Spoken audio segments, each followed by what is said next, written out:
This is our second part of urbanization.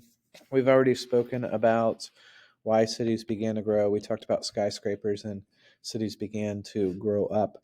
Now we're going to see that not only were cities growing up and getting taller with skyscrapers, but cities were going to start growing out. So in this photo, what you see are trolleys and streetcars. And Kansas City now has a streetcar.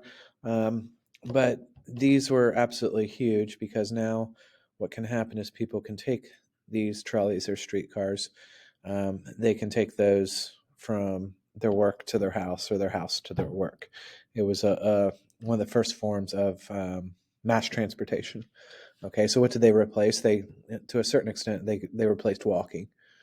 Um, so the way it worked before we had public transportation, you probably had to work relatively close to where you lived. You weren't going to live 10 miles away and walk to work every day and then walk back. But with the trolleys and streetcars allow for what allows to happen is now you can live 3 or 4 miles away from where you work, and every day you can take the trolley and streetcar to your job, and then in the evening you return home. So what this did is these new forms of transportation led to the growth of a suburb. And you guys are experts in suburbs because you guys have lived in suburbs. Some of you have lived in a suburb your entire life. So, our definition of suburb is this: it's a residential area outside of a city center. So, the city center, this would be the big part of the town. This would be the places where the skyscrapers were and the factories. And it's not to say people weren't living in the city center. People were, but this is kind of your main downtown area.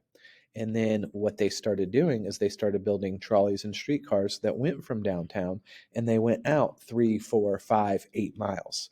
And wherever these streetcars went and wherever there was a stop, these suburbs grew around them because people could live 3, 5, 8, 10 miles out and take the trolley or streetcar into their jobs, which were in the city.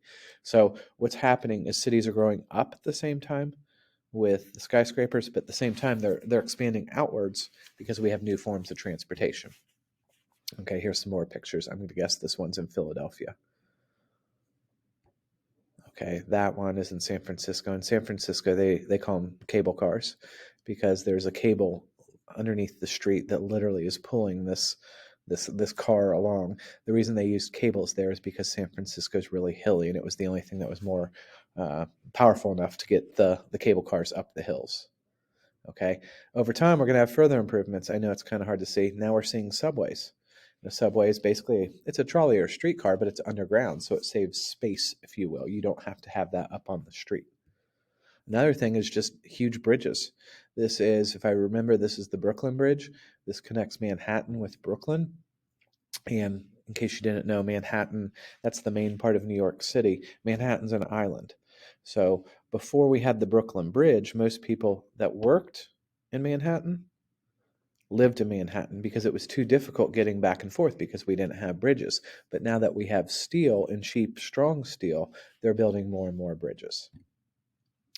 Okay, and this kind of sums up what I've been trying to get at. It says now that cities were using trolleys, streetcars, subways, and had bridges that span rivers, it was possible for a person to live miles away from where they are working. I'm going to skip that. I quickly want to talk about horses.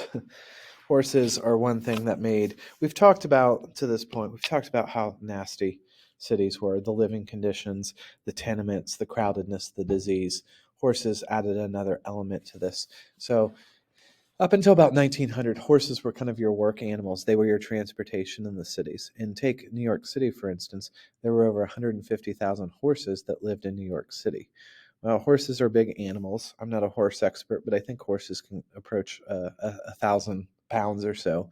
Well, horses can also produce tremendous amounts of waste. And if we did the math on all of this, 150,000 horses in New York City, and the average horse produces 15 to 30 pounds, and no, that's not a mistake, 15 to 30 pounds of waste in a single day. We can see New York City and other big American cities had a big horse manure problem. And it was absolutely disgusting because you had all these horses, you had all their manure, and there was no place for it to go. So what they often did is there would be vacant lots, and they would literally pile the horse manure into these vacant lots, and it would be 10, 20, 30 feet high. Another thing they used to do in New York City is you would hire someone. They called them street cleaners or street walkers, something like that, and they would stand out on the corner. And when you wanted to cross the street, they had basically like a broom, a big push broom, and they cleared you a path so you didn't have to walk through all the manure and the muck that was on the streets. Okay, and they said during this time period it was absolutely disgusting, especially when it rained. A lot of places didn't have sewers, so there was nowhere for the water to go. You guys are getting the point on how disgusting this is.